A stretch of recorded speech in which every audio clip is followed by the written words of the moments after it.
Shalom para todos ustedes. Empezaremos a explicar el libro de Proverbios, a traducirlo y a explicar. Y antes de empezar a explicar el primer capítulo, quisiera hablar acerca de las formas de entender el escrito sagrado y los niveles de comprensión. Se conoce como 4 niveles de comprensión del texto sagrado, de lo que se llama la Torá, los profetas y los escritos sagrados. El primero es la comprensión simple del texto. El segundo nivel es la comprensión por insinuación, o sea, el mensaje que nos da el texto y se lo consigue por insinuación. El tercer nivel es la comprensión del mensaje que nos da el texto mediante la interpretación o comentario. Y aquí hay 2 tipos de comentario. Hay el comentario legal, del cual se deducen y extraen leyes para el comportamiento humano.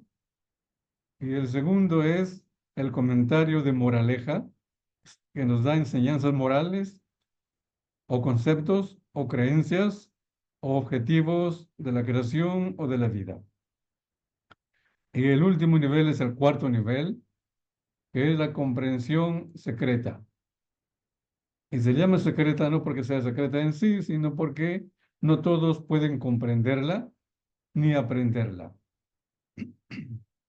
Y esta comprensión secreta nos habla acerca de la forma como Dios creó al universo y cómo controla a su creación y lo conduce. Muy bien, además, cada nivel puede tener varias formas de comprender. Por ejemplo, el nivel simple de comprender el escrito sagrado puede tener varias formas de comprender y va a variar según la persona, según su capacidad intelectual o según situación social y etcétera, o del tiempo en el cual la persona está interpretando el escrito sagrado. Hablamos de tiempo histórico. Y por eso les digo esto, para que no se vayan a asustar cuando encuentren varias explicaciones y a veces pueden ser contradictorias con respecto a un mismo texto. Mientras estas explicaciones no tengan que contradecir al comentario legal, que es de la interpretación de la Torá o de la conducta vigente, existente, uno puede traducir en la forma, diríamos, que su capacidad le permite, aunque contradiga a otro sabio. Pero si se trata de la interpretación legal del comentario de la ley vigente, está prohibido contradecir la ley vigente. Eso para su conocimiento. Muy bien. Ahora entonces vamos a mostrarles la primera página del Mishle en hebreo. Un momento.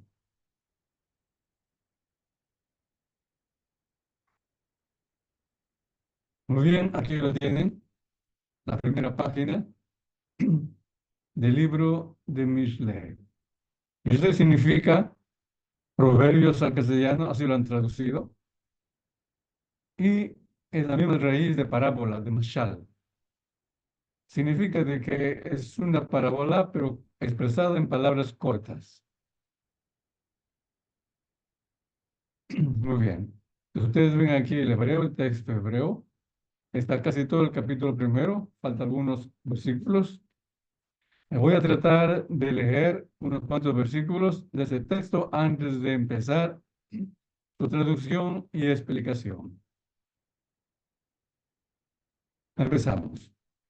Mishle Shelomo ben David, melech Israel, ladangad choma umusar, leavin imbrei vinam, לקחת מוסר השכל, צדק ומשפט ומי שרים, לתת לקטעים עורמה, לנדר ומזימה, נשמע חכם ויוסף לקח, בין עוון תחבולות אגנה, להבין משל ומליצה, דברי חכמים בחידותם. Muy bien, hemos leído 6 versículos. Ahora vamos a cerrar esta página para explicarla. Muy bien. Empezamos con el primer versículo. Ya dijimos de que aquí son parábolas expresadas en palabras cortas, en frases cortas. Y además, otra cosa que ustedes deben saber, que toda traducción es una interpretación, porque cada idioma tiene sus formas de expresarse.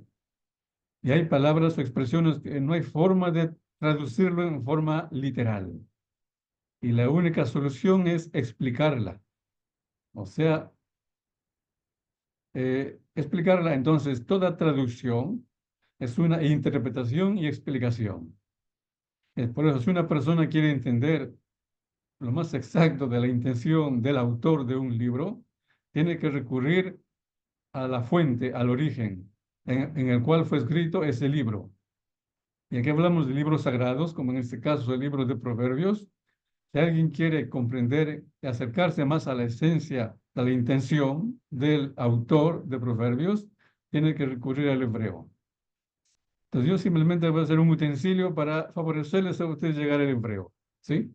Y como ya dije, hay muchas formas de interpretar, así que no se vayan a asustar si mi explicación contradice a la explicación de otro sabio. Mientras no contradiga la ley vigente, eso está permitido. Muy bien. Empezamos con el primer versículo y dice así: Proverbios de Salomón, hijo de David, rey de Israel. Aquí empieza nombrando al autor de este libro. El autor de este libro es Salomón, hijo de David y rey de Israel. Fue en aquel tiempo pasado, fue el hijo del rey David. Y antes de David hubo el rey Saúl. Entonces aquí hablamos de los primeros reyes del pueblo de Israel. Muy bien. Continuamos con el segundo versículo y dice así. Para saber sabiduría y corrección y para comprender los dichos entendidos o de inteligencia. Significa de que Salomón, el sabio y rey, él viene a explicarnos acá el Proverbios, para que dice, para permitir que la persona adquiera sabiduría y corrección y para que sea capaz de comprender los dichos sabios de en profundidad. Porque puede haber dichos sabios, pero en forma sencilla, simple, y hay dichos sabios que tienen un mensaje profundo. Continuamos con el siguiente versículo y dice así, el versículo 3. Estos proverbios son, dice, para que la persona coja, o sea, para que aprenda la corrección y la justicia y para que entienda los proverbios o las parábolas de las palabras de los sabios y sus axiomas. Lo que se llama aquí también sus dichos profundos. Entonces viene a enseñarnos, acá dice, hablamos del versículo 3, para que persona adquiera corrección y para que aprenda la justicia y el juicio y la conducta recta. Vamos a tratar de explicar aquí un poco acerca de esto. Aquí nos menciona varias palabras que tienen que ver con el intelecto, con la sabiduría. El hebreo tiene muchas palabras para explicar o para conceptuar las capacidades intelectuales. Aquí nos menciona Jogma, nos menciona antes de esto, nos menciona Da'at, Jogma, nos menciona Binah, nos menciona Sehel o Ascalá. Y cada palabra tiene un significado diferente. Empezamos por la primera, que es el versículo 2, dice, para conocer la sabiduría. La palabra dad, que es conocer, en hebreo significa conectarse con la realidad. Cuando una persona ve algo, o oye algo, o huele algo, o palpa algo, se conecta con la realidad. Con los cinco sentidos nos podemos conocer, conectar con la realidad, y esto se llama en hebreo la da'at. La otra forma de conectarse con la realidad es mediante el intelecto, mediante el raciocinio.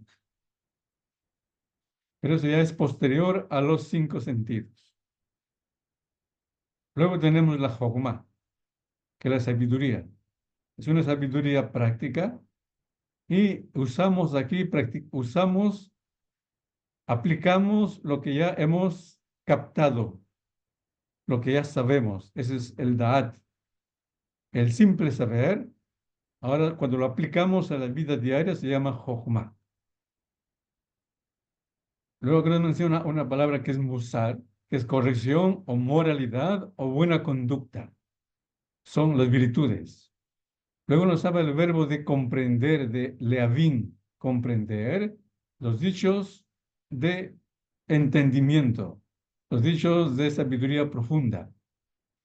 Aquí entonces nos habla acerca de la capacidad intelectual ya de aprender de deducción o inducción. Deducir es cuando tenemos una verdad que la hemos captado con nuestros cinco sentidos o intelecto y raciocinio y surge una situación nueva. Para averiguar cómo hay que comportarnos en esta situación nueva, se emplea la biná, se emplea el entendimiento. O sea, por deducción, concluimos cómo hay que comportarnos en esta situación nueva. Sí, esa es la forma de entender la palabra hebrea biná o leavin. Y el versículo 3 que nos habla acerca de adquirir, que la persona va a adquirir, ¿ya? El musar es lo que se llama la corrección o la buena conducta. Y todo esto es para prosperar. Y dice la justicia y el juicio y la rectitud. Aquí hay tres palabras que nos indican un buen comportamiento. Lo que se llama Sedek, Mishpat, Meisharim. Entonces, cada palabra, quizá, si no les he dicho, cada palabra tiene muchos significados, tanto en el hebreo como en cualquier idioma. Hay un significado simple y hay un significado prestado, ¿sí? Hay un significado simbólico o el popular. Pues cada palabra tiene muchos significados. Muy bien, inclusive hay palabras que son sinónimas que tienen muchos significados, ¿sí? Eso es en el castellano, por ejemplo, tenemos la palabra llama, el fuego, llama, es de llamar, y llama es un animal, y así por el estilo. Entonces, aquí la palabra tzedek se lo traduce al castellano como justicia, pero en realidad no es así en forma exacta. Tzedek significa un comportamiento bueno que no haga daño a los demás. Ese tzedek, un comportamiento exacto, justo, que no haga daño a los demás. Y mishpat es cuando la persona se abstiene de las prohibiciones. O también cuando exige a los demás que se porten bien, juzga a los demás. Y la palabra mesharim significa de correcto o recto, significa también algo llano. ¿Qué significa llano? Significa que la persona tiene que comportarse en una forma equilibrada. Y esto es aparte ya de la justicia y del juicio. Y la aplicación de esa conducta es cuando la persona se va a comportar en el campo económico, por ejemplo, porque hay conducta de que uno no puede permitirse ceder. Uno no puede permitir ser equilibrado o a medias. ¿Es o no es? Es importante este concepto dentro del comportamiento humano o de la jurisdicción o en este caso de la ley judaica que Dios nos ha ordenado. Si dice no matarás, es no matarás. No hay forma de atenuar, no hay atenuantes. Si dice no robarás, no se roba, no hay atenuantes. No hay atenuantes, pero hay atenuantes en el campo económico. ¿Por qué? Porque eso me pertenece a mí y solo a mí y yo puedo renunciar a ese algo económico. Por ejemplo, si es que alguien me debe $100, yo puedo perdonarle los $100 y renuncio a los $100 o renuncio a la mitad. Eso está en mi facultad mía y Dios también respeta esa facultad. ¿Sí? Entonces aquí es donde se aplica aquí el, el- la conducta de Meisharim, una conducta equilibrada de que yo puedo renunciar a la mitad de mis exigencias, a la mitad de mis derechos. Por ejemplo, si es que yo presté $100 y el que me recibió el dinero lo necesitaba y le presté y ahora no quiere pagarme. Dice que ya me devolvió. Lo demando a los jueces, hay un juicio, ¿sí? Y los jueces van a decidir, a decretar quién es el culpable, yo o el que recibió el dinero. Puede ser que yo quiera ganarme otros $100, ¿sí? Y sería un robo, o el que me recibió el dinero, él quiere ganarse también $100 y también es un robo, ¿sí? Entonces, no se permite robar, está prohibido, no hay forma de atenuar. Pero si yo, que soy el dueño del dinero, yo le perdono, le condono la deuda o la mitad de deuda, tengo ese derecho. Entonces el otro ya, en ese caso, ya no roba. Entonces, aquí los sabios aconsejan, para evitar las peleas y riñas y las enemistades y odios en una sociedad, es aconsejable y conveniente de que en estos casos económicos la persona ceda la mitad o un tercio, ¿sí? En hebreo se llama peshará, el ceder. Entonces, antes de ir al juicio, los jueces le aconsejan a la persona, ustedes pueden hacer un acuerdo entre ustedes, cada uno puede ceder algo y llegan a un acuerdo antes de hacer el juicio quién es culpable y quién es inocente. Pues en estos casos se permite esto para aprender la buena conducta del equilibrio, de Meisharim, de rectitud. Recto significa de que el que está elevado se allana, el que está inclinado un poco se levanta. Hay un equilibrio. Y eso es para evitar, como ya dije, los odios, las rencillas y las enemistades y peleas en una sociedad. Mientras uno pueda, debe hacer un esfuerzo de renunciar a sus caprichos o exigencias, aunque sean justas, aunque sean verídicas, ya que se trata de economía. Cuando es economía. Pero cuando es algo moral, en algo moral que Dios ha prohibido, aquí no se puede ceder. Aquí no hay permisiones. Muy bien. Continuamos con el versículo 4 y dice así. O sea que los proverbios de Salomón vienen para dar a los simples lo que se llama aquí astucia.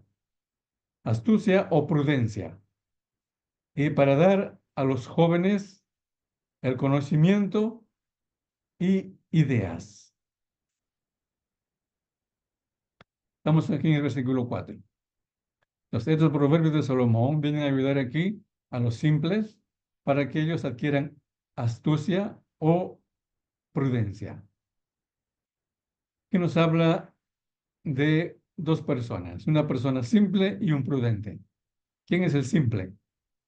El simple es una persona que cree cualquier cosa. O sea, es tan simple que cualquiera le puede engañar, le puede asustar, le puede seducir para cualquier idea, para cualquier creencia y cualquier acción. una persona simple. Pero el astuto o el prudente es aquella persona que se cuida. Es una inteligencia de precaución. Solo que aquí también quiere un límite. Puede haber una persona tan simple de que todo lo cree, y puede haber una persona tan prudente de que no confía en nadie, ¿sí? Los dos extremos son exageraciones y destruyen a la persona y destruyen a la sociedad. Muy bien, y también dice para el joven, para el mozo, para el muchacho, para que él conozca, para darle conocimiento y ideas. Aquí hablamos del joven que todavía no tiene experiencia en la vida. Viene los proverbios de Salomón para que tenga conocimiento y para que tenga ideas. Muy bien, el versículo 5 dice así: oirá el sabio y añadirá conocimiento o adquisición. Y el entendido oirá los proverbios y conseguirá estrategias. Antes nos hablaba de un simple, para el simple y para el joven, es bueno los proverbios. Y también dice, los proverbios también son provechosos para el sabio. El sabio ya sabe muchas cosas y sabe aplicar la sabiduría a su vida. Y también para él le puede servir porque él va a añadir más conocimiento. El otro grado más elevado que es el entendido, de que inclusive sabe deducir, no solamente sabe, sino deduce otra sabiduría añadida de lo que ya sabe. Entonces, para el entendido también es bueno, es provechoso los proverbios, porque este entendido, este Nabón que es entendido, él va a adquirir estrategias, más estrategias de las que ya tiene. Muy bien, vamos a ver entonces aquí con el siguiente versículo, que es el versículo 6. Dice así: siempre aquí nos habla de los proverbios de Salomón, de los dichos de Salomón, que ellos nos van a ayudar. Y aquí dice, van a ayudar a qué? Para entender las parábolas y las explicaciones que están dentro de la parábola, y para entender las palabras de los sabios y sus dichos profundos. Los dichos profundos de los sabios, que vienen en forma de refranes o en forma de alegorías. Y esto nos va a ayudar a entender los proverbios de Salomón. Entonces, otra vez explicamos a qué dice, para entender las parábolas y el contenido de la parábola, o sea, las palabras simples de la parábola y el contenido de esta parábola o de este proverbio. Y también para que la persona entienda las palabras de los sabios y sus dichos profundos de los sabios, porque los sabios a veces hablan en forma de comparaciones a parábola. Esto ya dicen los libros, o sea, todos los psicólogos que estudian a la capacidad humana, al intelecto humano, escriben en sus libros de psicología y dicen que los genios tienen la costumbre de hablar en parábolas. No hablan en forma simple, todos son parábolas. Y a veces nos puede confundir, ¿sí? Pensamos que Él nos está hablando así en forma simple, pero en realidad nos está hablando en parábolas. Estos son, dice, la costumbre de los sabios y sus dichos profundos. Muy bien, luego el versículo 7 dice así: el temor de Dios es el principio del conocimiento. Luego dice la sabiduría y la corrección, los necios o los tontos la desprecian. Ese versículo 7. Aquí nos habla de algo muy importante, que es la base de la sabiduría. ¿Y cuál es esta base de la sabiduría? El temor de Dios. Aquí nos habla de la sabiduría divina, porque hay todo tipo de sabidurías. Hay sabidurías inclusive para hacer el mal, hay sabiduría, lo que se llama así, de la naturaleza, pero eso también es algo divino, ¿sí? Pero no tiene que ver con el bien y el mal, con la buena conducta. La sabiduría que tiene que ver con la buena conducta es la sabiduría de la cual hablamos. Esa es una buena subrayación que hago para diferenciar que la sabiduría que hablamos no es una sabiduría común o vulgar, no es la sabiduría de la buena conducta. Y también, claro, por extensión, nos habla de la sabiduría de la naturaleza, de comprender la naturaleza, que es la física, la química, la astronomía. ¿Por qué? Porque eso es el conocimiento cómo la creación está hecha, significa cómo Dios creó al universo, cómo funciona la creación. Eso es parte de lo divino. Pero aquí también, cuando es el hombre puede equivocarse. Hay muchas teorías, entonces también aquí no hay que ser como acá dice simple, porque el simple todo lo cree, hay que ser sabio y entendido. Cosas que no tenemos pruebas para creer, no hay que aceptarlas. Y cosas que no tenemos pruebas para rechazarlas, no hay que rechazarlas.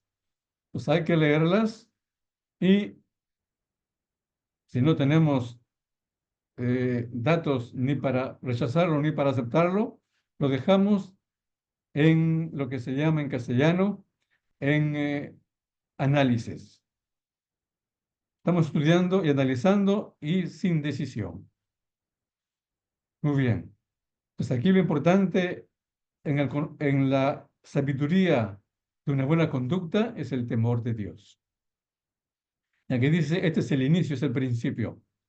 Significa, porque si no tenemos el temor de Dios, la sabiduría de una buena conducta se va a desvanecer o pierde su sentido o inclusive puede llegar a lo opuesto.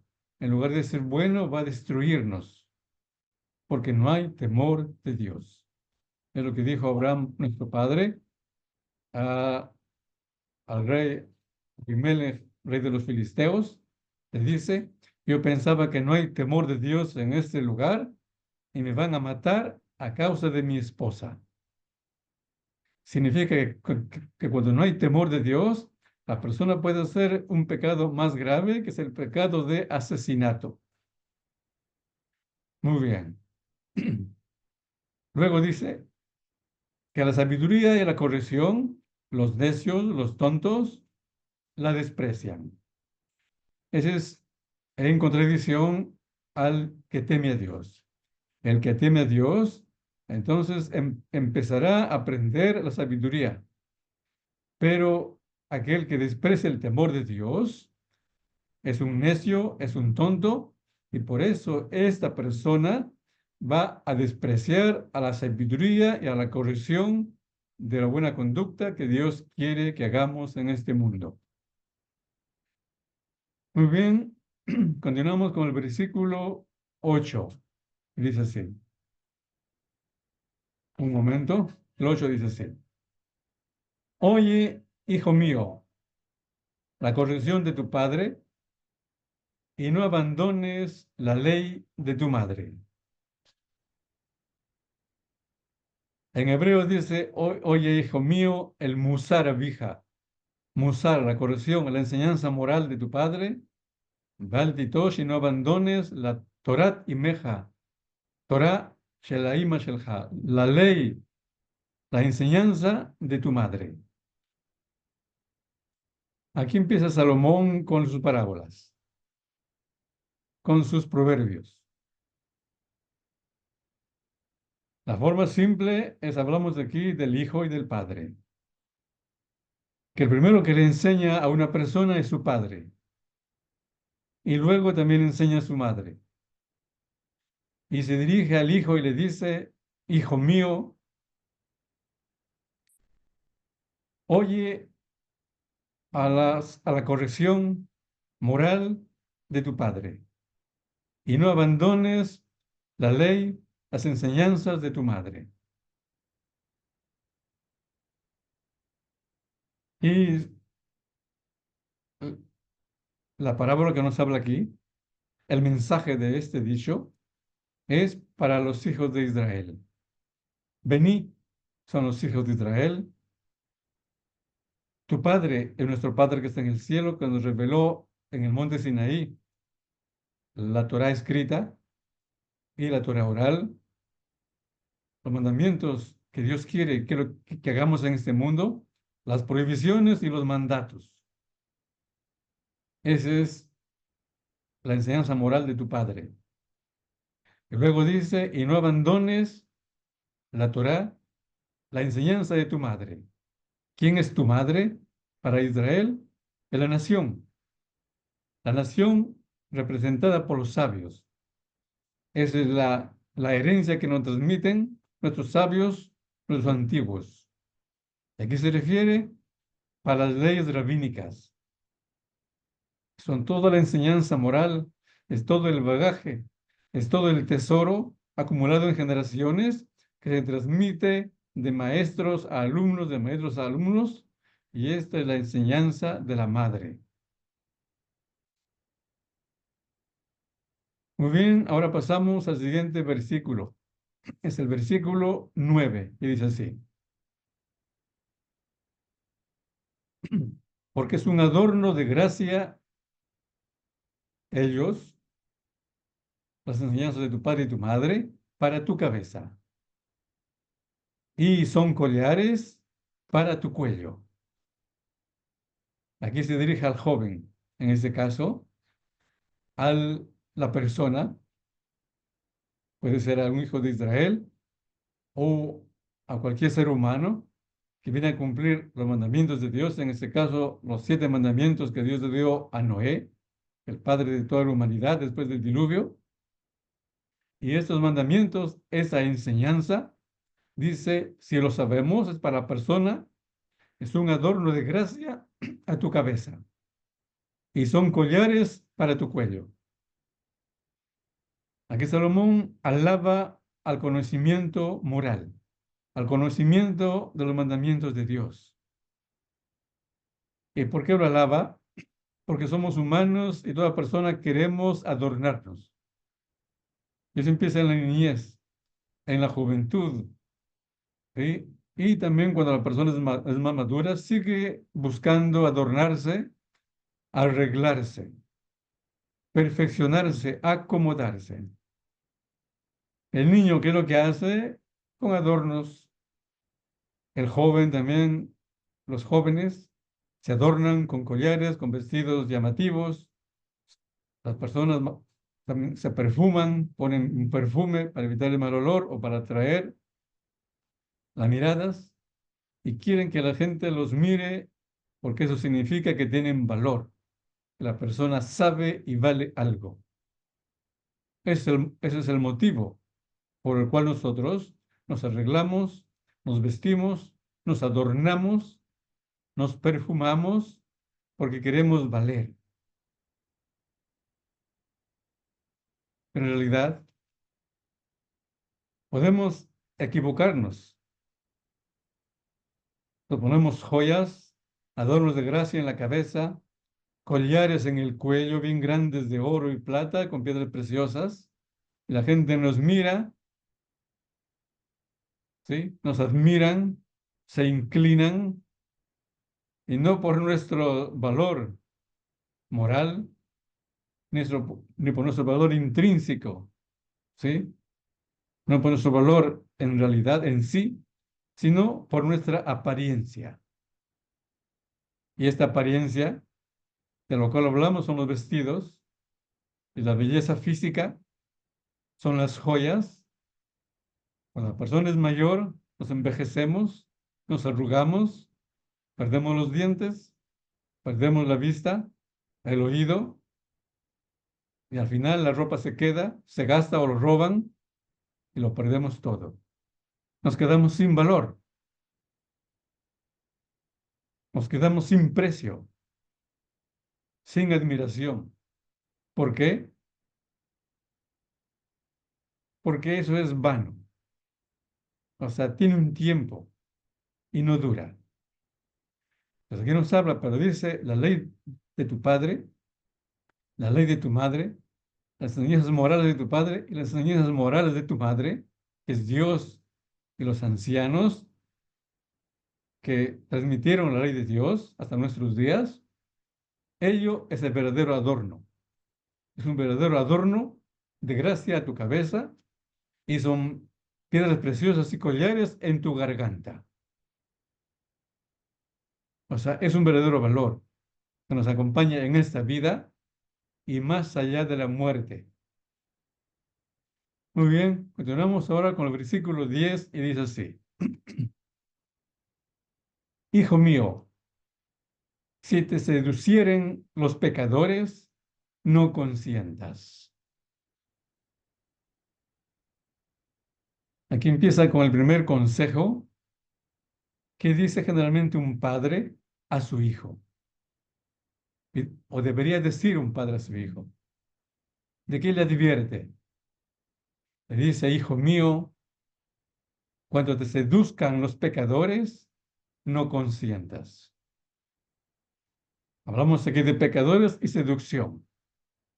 Pecadores son personas de que tienen ya el hábito, la profesión de pecar, la profesión de portarse mal, la profesión de tener una mala conducta. Esos son los pecadores.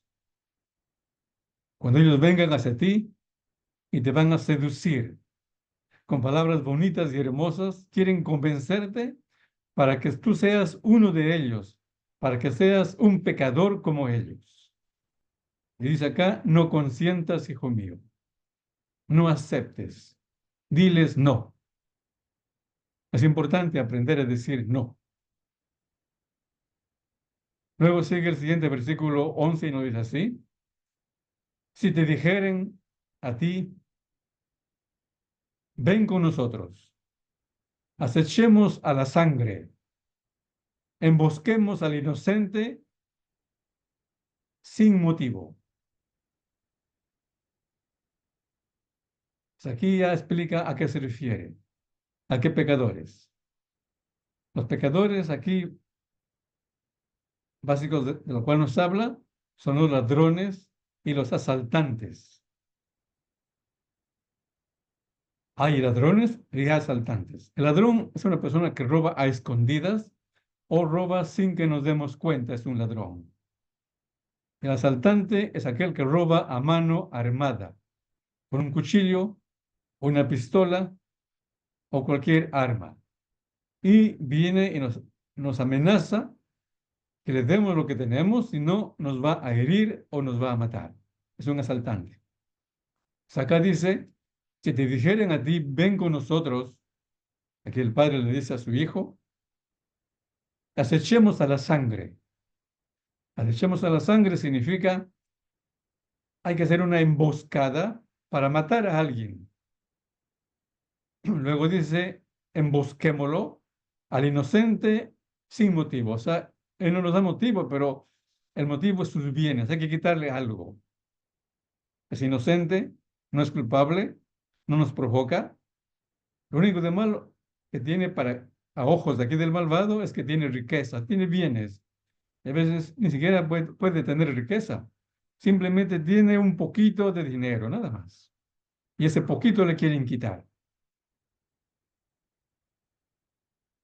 El siguiente versículo dice así, que es el 12.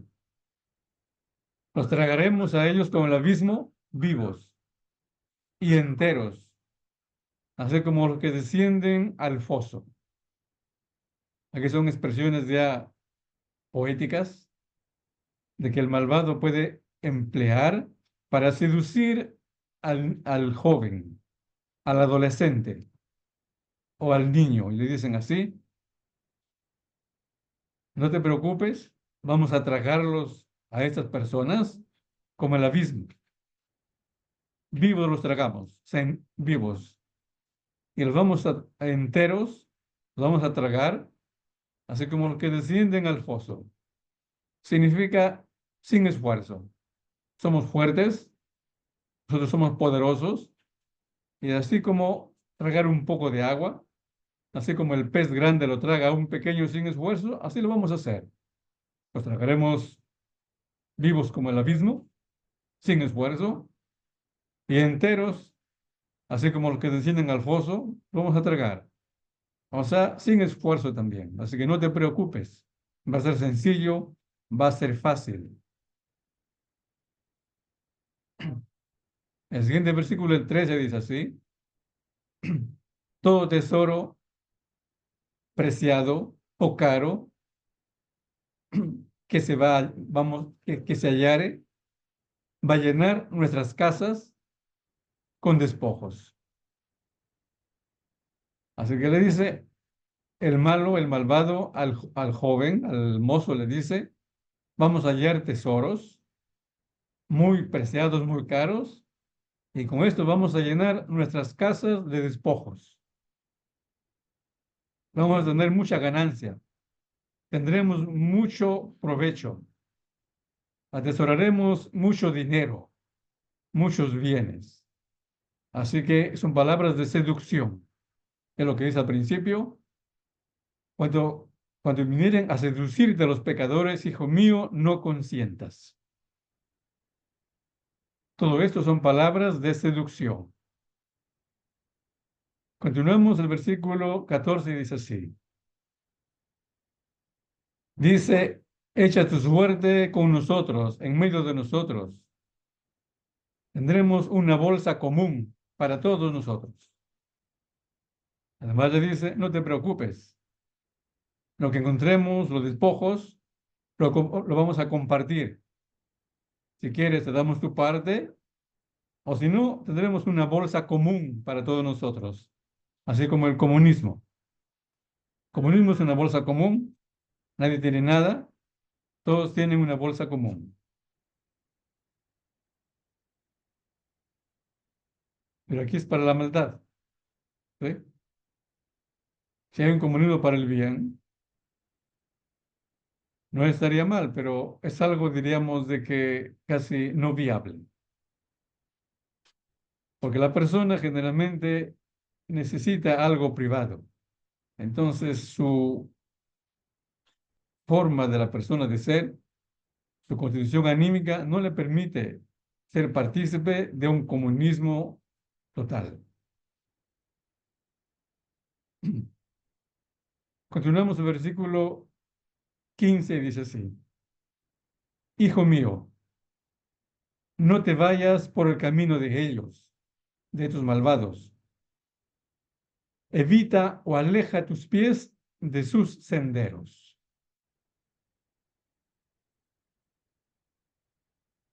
Entonces nos dice así, hijo mío, otra vez, el salmista o el proverbista o el padre le dice a su hijo: no te vayas por el camino de ellos, de los malvados, que te están seduciendo, incitando, y evita o aleja tu pie de sus senderos. Que nos habla camino y sendero. Camino es un camino que van las multitudes, la gran mayoría de pecadores, y senderos son los caminos que van una minoría, los particulares. Hay senderos estrechos por donde van a una casa pequeña o a una aldea, ¿sí? Entonces, ni siquiera dice hay que irse por una conducta mala que son de particulares, porque puede haber una conducta mala que la mayoría de pecadores se van. Y ni siquiera te vayas por una conducta que un poco de pecadores se van, porque todo es pecado. Sea lo mucho o lo poco, es un pecado. E hijo mío, aleja tu pie de estos senderos. Muy bien, continuamos con el versículo 16. El 16 dice así: porque los pies de ellos al mal corren y se apresuran a derramar sangre. Aquí nos advierte y nos dice, ¿por qué no hay que ir con estos amigos pecadores? Porque sus pies al mal corren y se apresuran a derramar sangre. Porque hablemos de robo, antes dice, acechemos la sangre. Y dicen, pero para robar, no para matar, sino para robar. Y tú puedes decir, bueno, simplemente robo no es tan grave.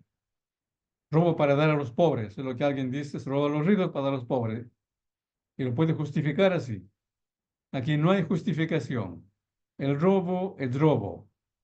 Aunque se robe a un millonario o multimillonario, el robo sigue siendo robo. Aunque se robe para dar a un pobre, es robo y está prohibido y es un pecado. Y nos dice, aleja tus pies, que no te seduzcan, y si te dijeren, no vamos a matar, simplemente vamos a robar, dice, no creas así. ¿Por qué?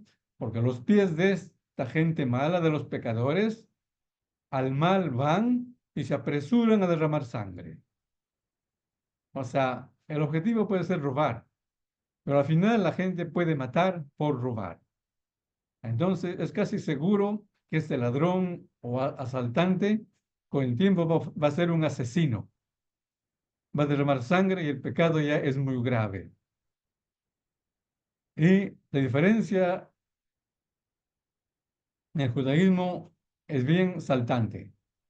Cuando una persona roba, es un pecado, una prohibición, y cuando se arrepiente, tiene que devolver. Tiene que devolver lo robado. O aunque no se arrepienta, si lo descubren, los jueces lo acusan o los testigos lo acusan, testifican contra él y le obligan a que devuelva lo robado. Nada más.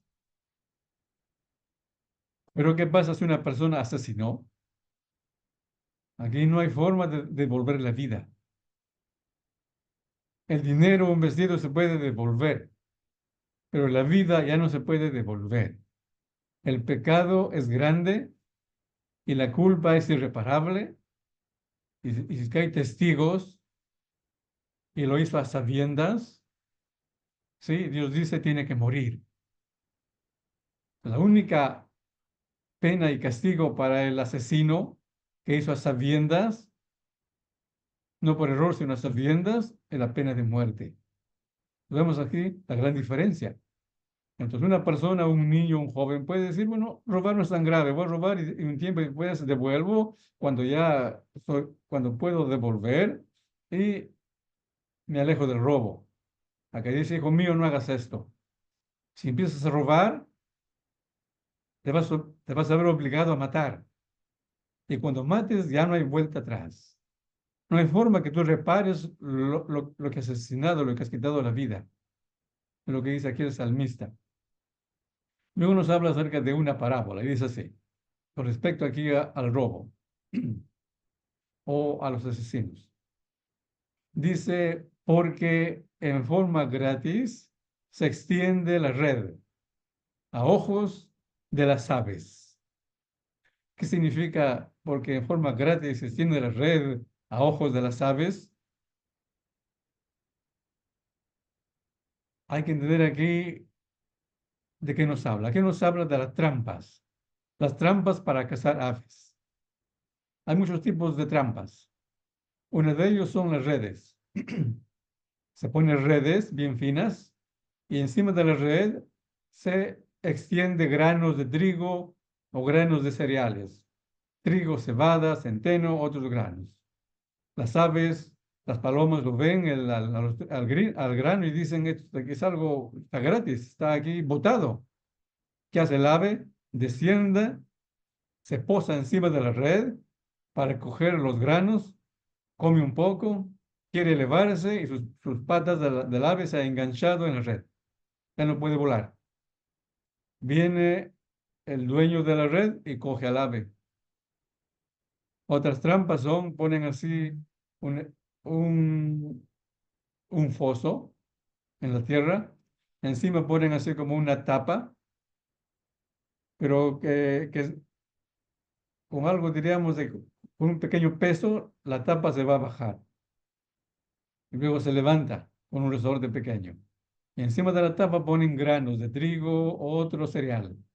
Vienen las aves, comen ahí, se aposentan encima de la tapa del foso para comer el grano y la tapa se baja abajo, caen al foso y la trampa otra vez se tapa.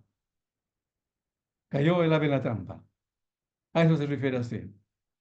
A eso se refiere esto. Dice así, porque la red se extiende gratis a los ojos de las aves. Las aves pueden pensar, qué bonito, qué granos vamos a comer y todo es gratis. Y ellos, o sea, ellos se refiere a los dueños aquí de las redes, a, a la sangre acechan y emboscan a la vida de estas aves. O sea, la persona que puso la red no lo hace con intención de mantener a las aves, no lo hace por ser bondadoso, caritativo con las aves, sino que esparció trigo, cebada encima de las redes para cazar el alma, la vida, la sangre de estas aves. Pero eso es lo que el ave no sabe. El ave no se da cuenta. Entonces así, así son las sendas de todo aquel ladrón, de toda persona que roba o estafa. Así son estas conductas, así son estas sendas. Y luego dice, a la vida de sus dueños va a coger. Lo dice aquí, este ladrón, este estafador va a pensar de que él no coge la vida de nadie, simplemente coge el dinero. Pero al final dice, a la vida de sus dueños lo va a coger. ¿Qué dueños? A la vida del dueño del dinero y también a la vida del dueño del que coge aquí el despojo, a la vida del ladrón mismo, del que pone la red, porque se convierte en pecador. Como ya dijimos, va a matar, sí, porque si es un ladrón puede devolver el robo y ya queda libre. Pero si mata, ya no hay forma de devolver la vida. Entonces aquí su vida es en lugar de su vida. Es lo que dice ahí cuando Dios se revela a Noé. Después del diluvio le dice, toda persona que derramare sangre, su vida, su sangre será derramada. O sea, vida por vida. Es lo que Dios le dice a Noé. Entonces, acá dice, si una persona así empieza a robar, va a matar, y él puede pensar que todo va a ser gratis, dice, no va a ser gratis. Su vida va a pagar. Su vida va a quedar en la trampa.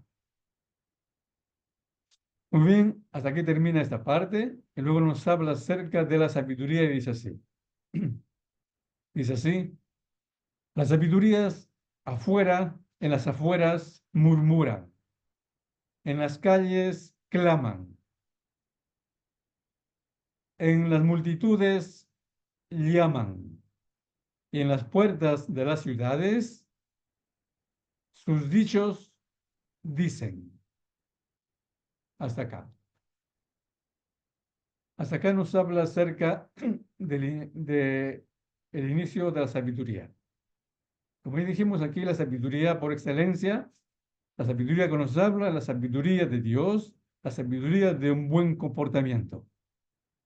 Lo que en otras palabras se llama la Torah, se llama el Pentateuco y todas las enseñanzas morales que Dios quiere que hagamos en este mundo que Dios ha creado para nosotros.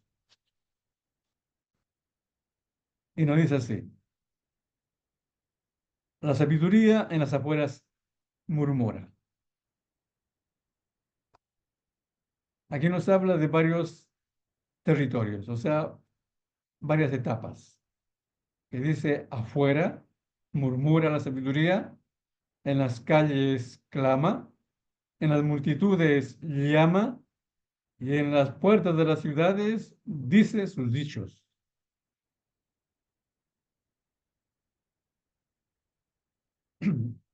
Sí, hay explicaciones que nos dicen así, en una forma muy comprensible.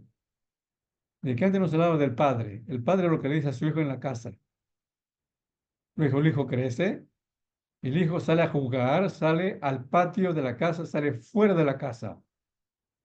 Y aquí dice, no pienses que solo en tu casa el padre te dice la sabiduría, que la Torá de Dios te habla por medio de tu padre o tu madre en tu casa dentro. También fuera de la casa, la sabiduría, la voz de Dios, los mandamientos, el simple comportamiento lógico que sigue enseñando fuera de tu casa. Fuera de tu casa, cuando sales a jugar a tu patio, a los patios de tu casa. Ahí la sabiduría te sigue hablando. Y cuando crezcas te vas a la calle. En la calle también clama la sabiduría de Dios. Te dice algo, te enseña la sabiduría de Dios. ¿A qué se refiere? Hay varias formas de comprender. Una se refiere afuera, se refiere a la escuela primaria, en donde le enseñaban la ley de Dios. En la antigüedad o hoy, escuelas judaicas que le enseñan ahí la ley de Dios al joven, al niño. Y cuando es mayor, se le dice en las calles, en donde aprende ya en la escuela secundaria. Aquí son los centros de estudios en los yeshivot. Ahí le enseñan el Talmud, de forma más amplia, la voz de Dios, la sabiduría de Dios. Y cuando crezca más, sale a las calles, a las plazas, a las multitudes, ahí también sigue clamando. Siempre no falta quien enseñe en las aglomeraciones de gente, quien te enseñe la ley de Dios. Y al final en tu trabajo, en las puertas de las ciudades, que puertas de las ciudades significa en los tribunales, lo que nos habla en el libro de Ruth, y nos habla de que Boaz se va a la puerta de la ciudad, porque ahí estaban los tribunales de justicia. En las puertas de las ciudades, ahí estaban asentados los tribunales de justicia para juzgar a las personas, para ser accesibles al público. Inclusive ahí dice la ley de Dios, los mandamientos de Dios siguen oyéndose. Ahí la sabiduría, sus dichos dará. Otra forma de comprender es que no hay forma de escapar y de disculparse y decir, soy inocente, nadie me enseñó, no tuve libros, fui pobre. No hay disculpa. ¿Por qué? Porque la sabiduría te clama y está en tu casa, en boca de tu padre, en boca de tu madre, y está en tu jardín, está en tu patio, está en la calle, está en las plazas, está en las multitudes y está en tu trabajo. ¿Qué significa? Es la conciencia. La conciencia de Dios que Dios creó en nosotros, ¿sí? La que continuamente nos hace sufrir, a veces. Hay personas que se suicidan por su sufrimiento de conciencia, no pueden soportar ese dolor, ¿sí? Entonces, en este caso, la solución es arrepentirse. No hay por qué sufrir. Si la conciencia nos acusa, no hay por qué suicidarse. La solución es arrepentirse, pedir a Dios que nos perdone, prometerle no cometer otra vez la mala acción y somos perdonados por Dios. No se necesita otra cosa. No hay ningún intermediario. En la antigüedad había sacrificios por el pecado, de la culpa, ¿sí? Pero eso era simplemente para que la persona se motive a arrepentirse. El profeta Oseas dice, hoy tenemos los becerros del labio. O sea, tenemos las palabras. Las palabras para hablarle a Dios y decirle, perdóname en lugar de sacrificios, porque no podemos sacrificarle a Dios sacrificios de la culpa. El arrepentimiento es dolerse por lo malo que hemos hecho, pedirle perdón, disculpas a Dios y al prójimo, devolver lo que hemos dañado y decidir no volver a hacer lo malo. Eso es todo. No hay por qué suicidarse y no hay por qué sufrir. Pero aquí hablamos de la voz de Dios, de que no hay disculpa para decir yo no supe lo malo. Esta voz de Dios, este sentimiento de la conciencia que nos acusa, en cualquier momento de la vida se lo puede oír. Simplemente hay que abrir los oídos. hay que atender. A veces estamos tan apurados en el trabajo, en la búsqueda de nuestros deseos, de nuestras metas, de nuestras aspiraciones, que nos olvidamos de oír a nuestra conciencia.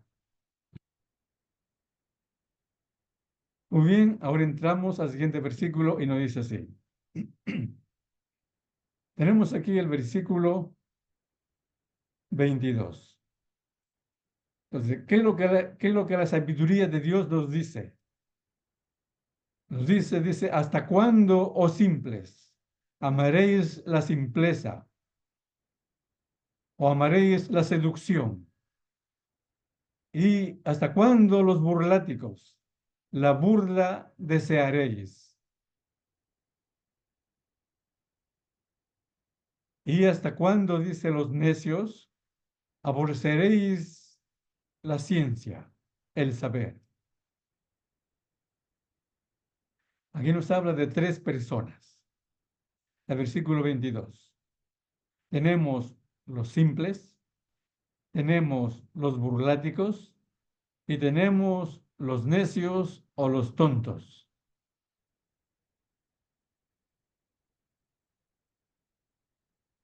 Entonces dice que la sabiduría de Dios clama en todos estos lugares y dice a la persona, le dice al simple, le dice al burlático y le dice al necio. ¿Qué es lo que le dice? Al simple le dice, ¿hasta cuándo amaréis la seducción? Significa que el simple es aquella persona que es seducido por cualquier idea. Y hoy ustedes saben, estamos en Internet, hay todo tipo de ideas. Es una bendición la Internet y también es una maldición. Es lo que Dios dice en Deuteronomio, he puesto pues delante de ti la bendición y la maldición. Escoge pues la vida, que es la bendición, para que vivas tú y tus hijos.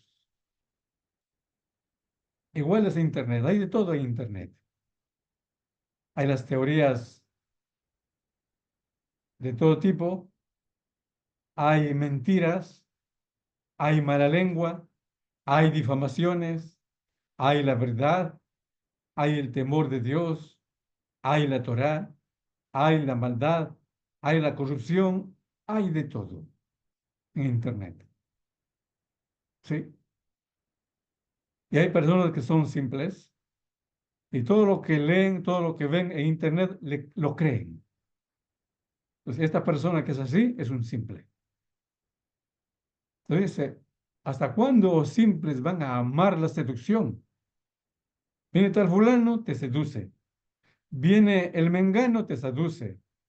Viene el otro, te seduce. ¿Tan simple eres? Porque amas que te seduzcan. Debes ser un poco prudente, ¿sí? Debes ser un poco ya astuto. Ten prudencia, como dice, ser prudentes como la serpiente, como otros animales que son prudentes. No hay por qué ser tan simple y creer todo lo que nos digan. Tenemos adentro el corazón, tenemos la conciencia, tenemos el intelecto, la lógica.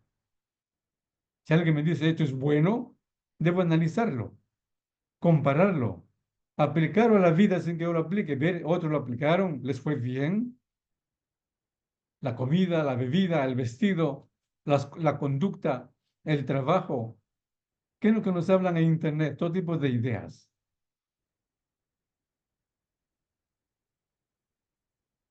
Entonces dice, este simple aquí dice, la sabiduría de Dios le dice al simple, ¿hasta cuándo vas a amar la seducción? ¿Hasta cuándo vas a amar que te seduzcan? A cualquier tipo de idolatría, todo tipo de dioses, todo tipo de creencias, todo tipo de prácticas, de ideas vanas. ¿Hasta cuándo vas a estar así siendo simple? Hay que aplicar la inteligencia, la inducción, la deducción y la prudencia. Ser cautos, la cautela. Ese es para el simple.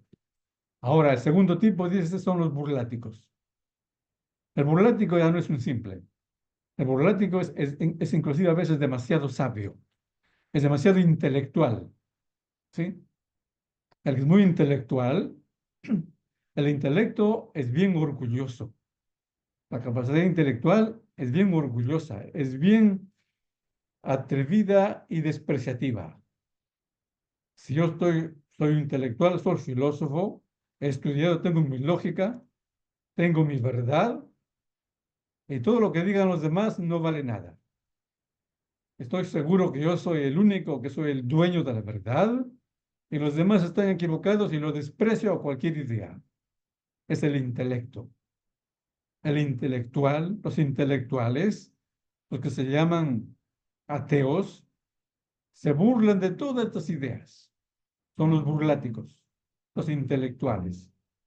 El intelectual puro es bien orgulloso. No acepta ninguna otra idea que no sea intelecto de él, de él. Y no solamente es orgulloso, sino es egoísta. No da lugar a la idea de otro. No atiende las proposiciones intelectuales de otro. Es el burlático. Entonces dice, para el burlático, dice la sabiduría de Dios, al burlático, ¿hasta cuándo vais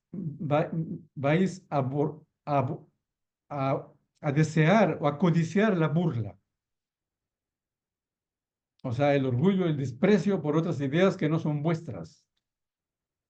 ¿Por qué no nos abrimos a otras ideas? ¿Por qué no las analizamos otras ideas? Especialmente aquí las ideas que Dios nos da.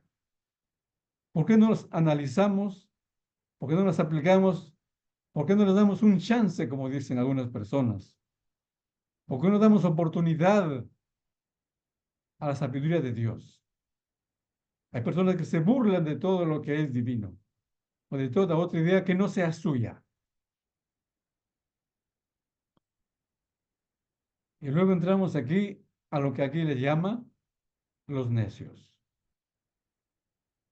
Los necios o los tontos son personas que no son simples y tampoco son burláticos. ¿Sí? Significa de que son un poco humildes. Son humildes, pero son necios. ¿Por qué son necios? Porque sucumben ante sus apetitos.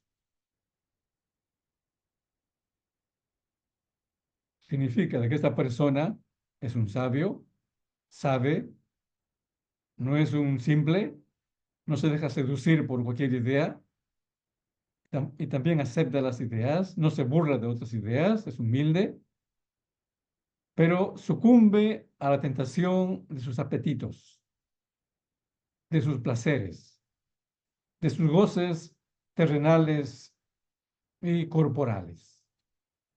Entonces es un pecador y por ser pecador, esta persona aborrece el conocimiento. O sea, no quiere oír la ley de Dios, no quiere oír la sabiduría de Dios. ¿Por qué? Porque si la persona así que está pecando, eh, o sea, haciendo todos sus placeres, inclusive puede ser un robo, ¿por qué? Porque quiere comer cosas agradables, por eso roba. Y no quiere que alguien le diga, mira, aquí está prohibido robar, mira lo que Dios dice, entonces aborrece el conocimiento por esto.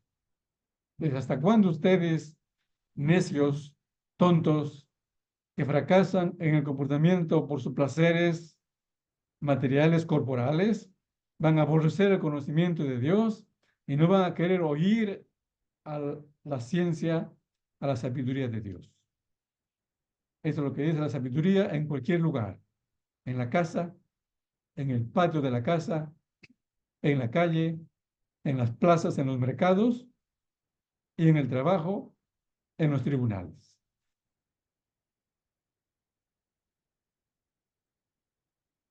Luego la sabiduría dice así, de la conciencia, sigue diciendo la persona, o la Torá, cita y oral, que es lo que nos dice, dice,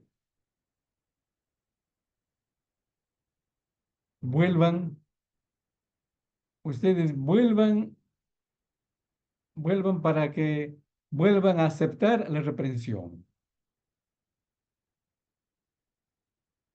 O sea, otra vez vuelvan a tratar de ser personas humildes y, ¿cómo se llama?, sumisas. O sea, que la persona tiene que dar oportunidad a otra enseñanza. Una puede ser por simpleza, nunca tiene una enseñanza, sino a todas las cree por igual, y nada le aprovecha porque todo lo cree.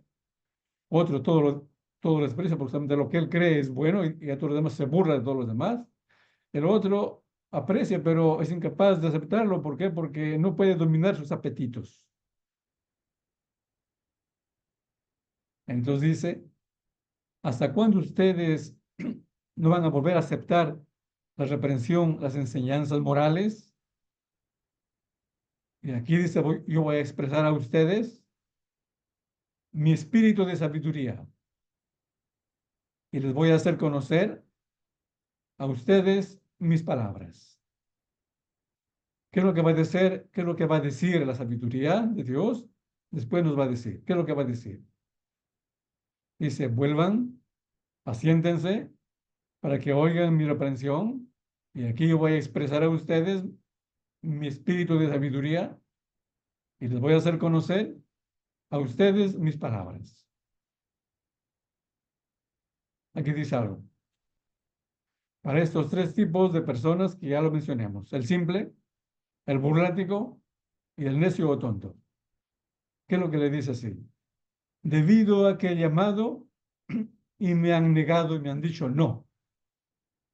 Extendí mi mano y no hay quien me atienda, dice la sabiduría. La sabiduría vino a estas personas, les llamó y ellos dijeron, no queremos oírte. La sabiduría extendió su mano y decir, vengan acá, y ellos no aceptaron este llamado.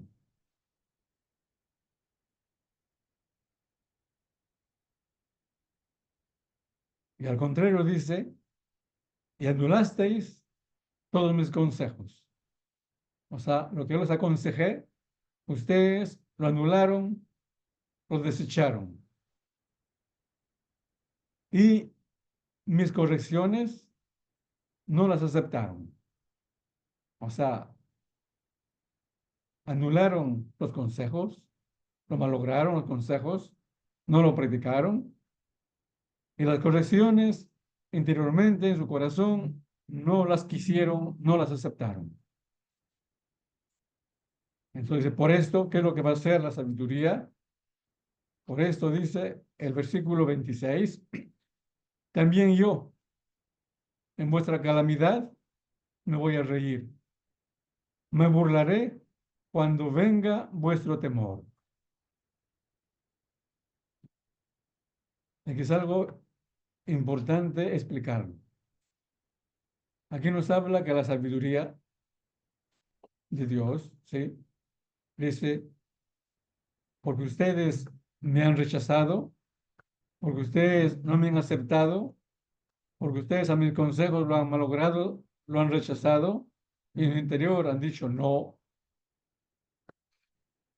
También yo me voy a portar igual. En vuestra calamidad me voy a reír y me burlaré en vuestro temor.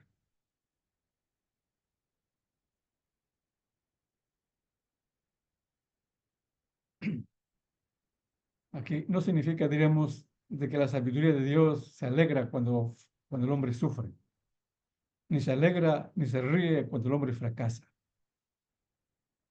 ni se burla cuando el malvado fracasa. Aquí dice así, pero como decimos, es una parábola, es un proverbio. Lo que quiere decir es como si se alegrara. ¿Por qué? Porque no te va a ayudar. La sabiduría, aquí en este caso, te va a dejar que sufras. La sabiduría te va a dejar que tengas una calamidad. La sabiduría te va a dejar así que te aflijas y que te desesperes. Te va a dejar. ¿Por qué?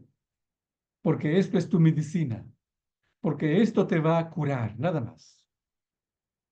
En este caso de los simples, los burláticos y los necios o tontos que pecan motivados por su placer, por su deseo de sus placeres. Entonces dice, cuando fracasen, cuando les vaya mal, cuando va a sufrir, Dios les va a dejar que sufran. Dios les va a dejar que se aflijan. ¿Por qué? Porque esta es la medicina para esta persona. Solo así se va a curar. ¿Sí? Es la forma que tenemos a veces los humanos de entender, de aprender. Cuando nos duele el cuerpo, cuando tenemos una enfermedad, cuando hay calamidades, cuando hay epidemias, cuando hay guerras, recién clamamos a Dios, recién, a veces. Entonces, es lo que nos quiere decir acá. La sabiduría se va a reír en nuestra calamidad y se va a burlar cuando tengamos el temor por haber fracasado, por no aceptar la sabiduría de Dios y practicarla. El versículo 27 dice así. Vuelve a esto anterior que nos dice, y dice así. Cuando venga como una tormenta, tu temor y tu calamidad venga como un torbellino. Entonces dice, cuando venga sobre ustedes las penurias y aflicciones. Entonces Dios te va a dejar. Te va a dejar, es como si se riera de ti, es como si se burlara de ti, pero como decimos, esto es para curarte, porque es la única medicina que tienes. No hay otra medicina, porque ya te invitó, te clamó, te habló, te rogó, te suplicó y no entendiste.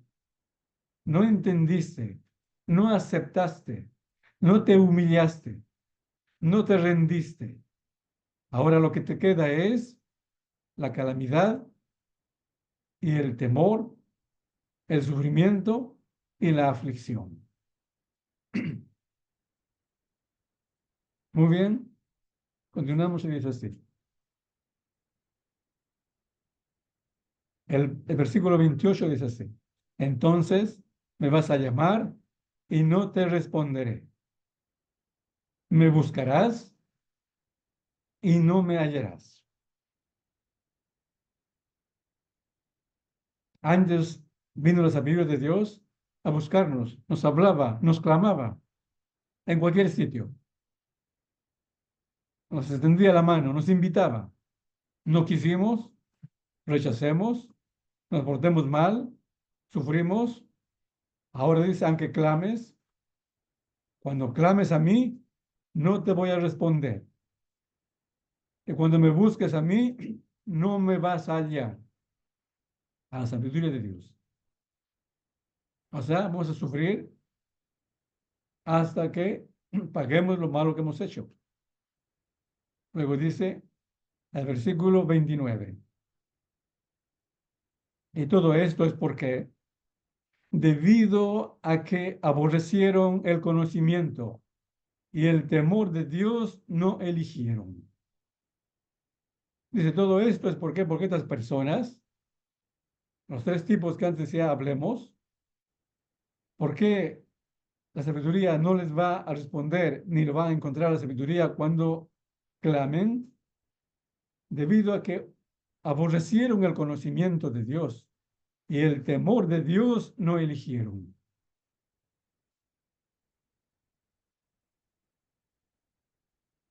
El versículo 30 dice así. Además, no aceptaron a mi consejo y despreciaron todas mis correcciones. Eso dice así la sabiduría de Dios. Porque estas personas van a sufrir, Dios los abandonará un tiempo hasta que vuelvan al buen camino como debe ser. ¿Por qué? ¿Por qué? Porque no aceptaron a mi consejo, dice la sabiduría de Dios. y porque despreciaron a todas mis correcciones. Luego dice, por lo tanto, van a comer del fruto de sus caminos y de sus consejos y de sus propios consejos se van a saciar. Entonces, estas personas que no aceptaron la sabiduría de Dios van a comer del fruto de sus caminos.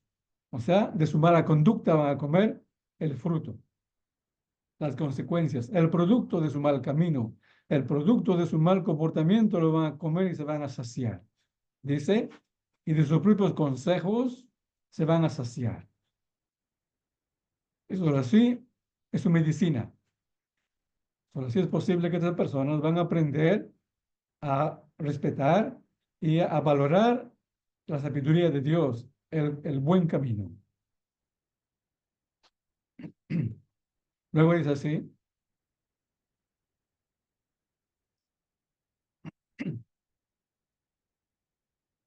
¿por qué dice? ¿Por qué? Porque el comportamiento de los simples los matará. Y la tranquilidad de los necios o de los malos, como dijimos aquí, los destruirá. ¿Qué significa así? De que una persona simple tiene, como se llama, un comportamiento ya. Un comportamiento de que está habituado a eso. Está hecho ese comportamiento de ser simple y de creer cualquier idea idolátrica o lo que sea. Cualquier idea viene y lo corrompe con sus ideas inmorales, es el simple, y eso lo va a matar.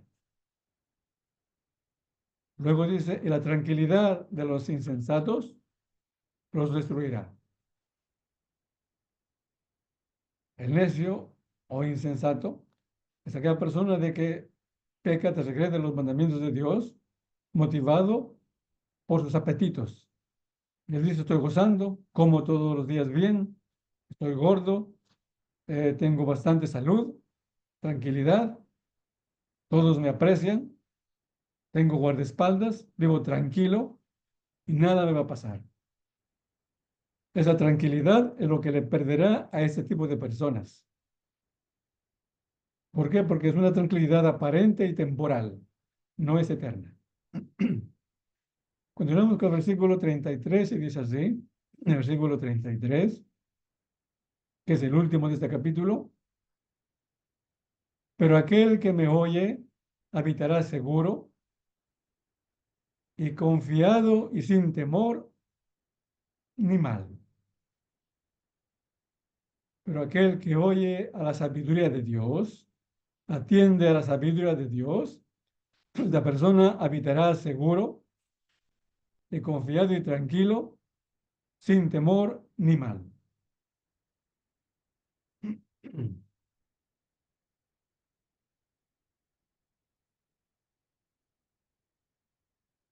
Con respecto aquí a la persona de que oye la sabiduría de Dios, atiende a la sabiduría de Dios y la cumple, la pone en práctica, dice esta persona que atiende a la sabiduría de Dios, habitará seguro y confiado y tranquilo, sin temor al mal. La comprensión simple es en este mundo, inclusive en este mundo terrenal, la sabiduría de Dios nos hará que tengamos seguridad. La protección divina nos cuidará en este mundo y también estaremos tranquilos, sin temor al mal. Porque nuestra conciencia está tranquila y no temeremos del mal. Y tenemos la providencia divina que nos cuidará. Hay otra explicación que se refiere a que estaremos seguros en este mundo y confiados y tranquilos sin temor al mal en el mundo venidero, lo que se llama en el Edén o en el jardín de Edén. después de la muerte. ¿Por qué? Por haber oído la sabiduría de Dios, por haber cumplido la sabiduría de Dios, los mandamientos de Dios. Esta persona merecerá entrar al Edén después de morir y no al Geinón, en donde hay temor y sufrimiento. Con respecto a eso, entonces, he explicado en varias oportunidades, ¿sí? De que, según Rabbi Moshe ben Maimón, el infierno, o el Geinón, es un lugar espiritual dentro de la muerte, en donde ahí es alejado de Dios, hay oscuridad y temor de Dios, y temor. Por estar lejos de Dios, la persona sufre. Pero mientras más se acerca a la luz divina de Dios, a la luz que proviene de Dios, a esta luz de Dios, la persona siente más felicidad indescriptible. Y mientras más se acerca, lo que se llama sube, el alma sube, ¿sí? Se acerca más a este goce que Dios ha destinado para los justos y los que le obedecen y cumplen su voluntad en este mundo. Muy bien, terminamos este capítulo y será hasta la próxima oportunidad. Shalom, shalom para todos ustedes.